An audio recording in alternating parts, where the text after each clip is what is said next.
don't want all that stuff. They just want really simple fitra food. When the Prophet ﷺ, the women, you know, to use the Andalusian, you know, Ibn Arabi says that the greatest reflection of the essence of God in the world is, you know, for a tajalli, in terms of just tajalli, he said was in the woman. Because the woman is the creative force in the world. The womb is shaqaqtu ar-rahim الرحم من اسم الرحمن فمن قطعه فقد قطعته. I have derived the womb from my name Ar-Rahman. So the womb is it's the source of mercy in the world. And the thing that we love most about God is Rahmah. And so the Prophet ﷺ loved the shafaqah of women. He loved the riqqa, the fact that they cried easily. He loved their natural modesty. He loved those virtuous qualities of women. Now that does not negate also that he loved the intimacy of women. The Prophet ﷺ was somebody, he was a man, he was a bashar.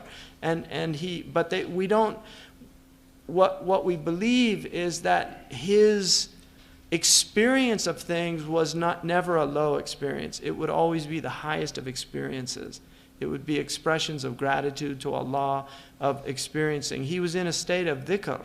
So even at those times, it would be the joys that God put into the world, that was his experience.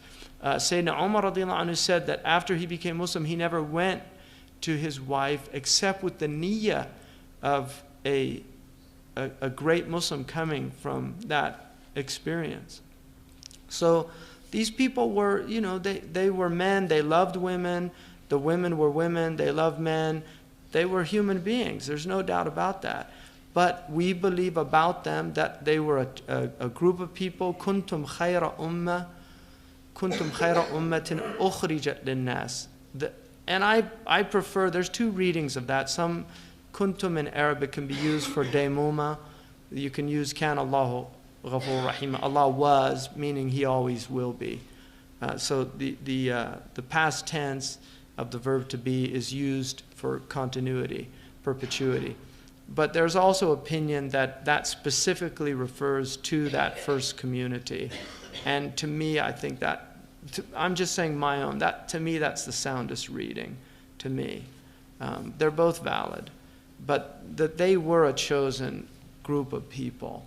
And they were extraordinary, and the Prophet ﷺ was their leader and our leader ﷺ. So I think the women, he definitely, he married widows, he married, I don't think he married anybody for like a political reason. He was not Machiavellian in that way, and I think it's a mistake to look at the Prophet like that.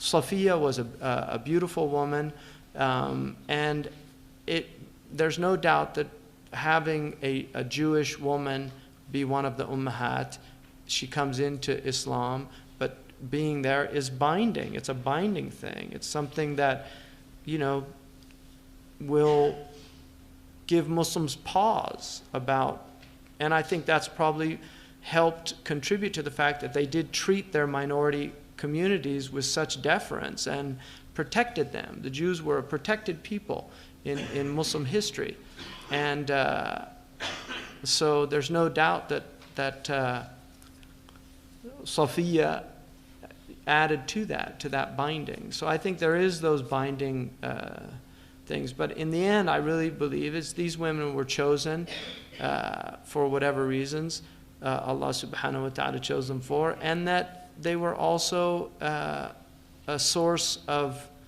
solace and joy for the Prophet sallallahu alaihi wasallam. I mean, they gave him headaches on occasion too, like spouses.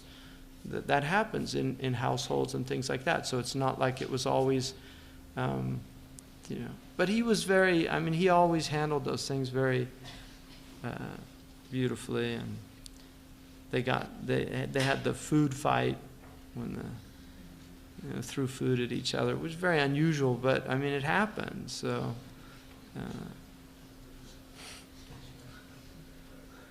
when they asked about Aisha, was there anything, the Prophet ﷺ asked one of the servants in the house, was there anything that you could fault her with? She said, she used to fall asleep waiting for the bread to rise, and the goats would come in and eat the bread. That was about all that she could find fault in Aisha for. So, alhamdulillah.